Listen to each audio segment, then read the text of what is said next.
follow-up second video on this fit.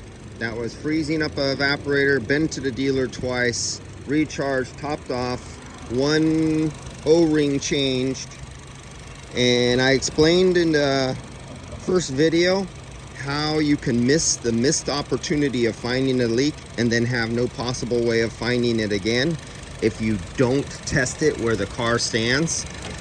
That's in the first video. And second video here, so the dealership said they changed an O-ring. Was it that O-ring down there and that was just the mess that they left after they changed the O-ring? Or was it the O-ring up here at the top and they did not change the O-ring down there?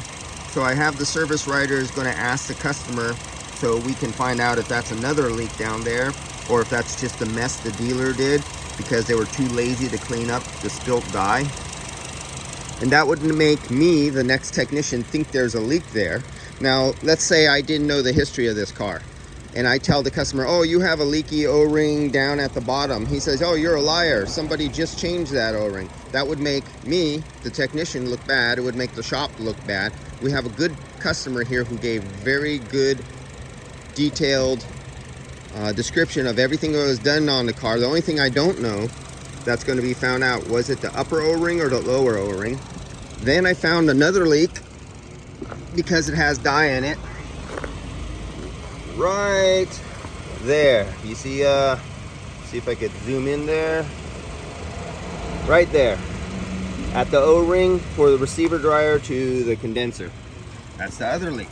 Then from the first video, you've seen the refrigerant leak detectors go off as soon as I go in the car and I started approaching the vents. Refrigerant was coming out of the vents. That was an easy one. And you only get one chance to find that one. Because if I would have started up the vehicle and moved it inside, that air would have been cleared out of there with the concentration of refrigerant from the very slow leak from the evaporator that nobody else could find.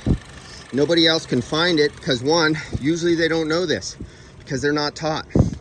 Guys don't go to schools or classes, or they say they didn't pay attention or it wasn't a good one, or they didn't have proper mentors under apprenticeship with somebody older and wiser with much more experience who was formerly properly trained to teach them and pass down the knowledge.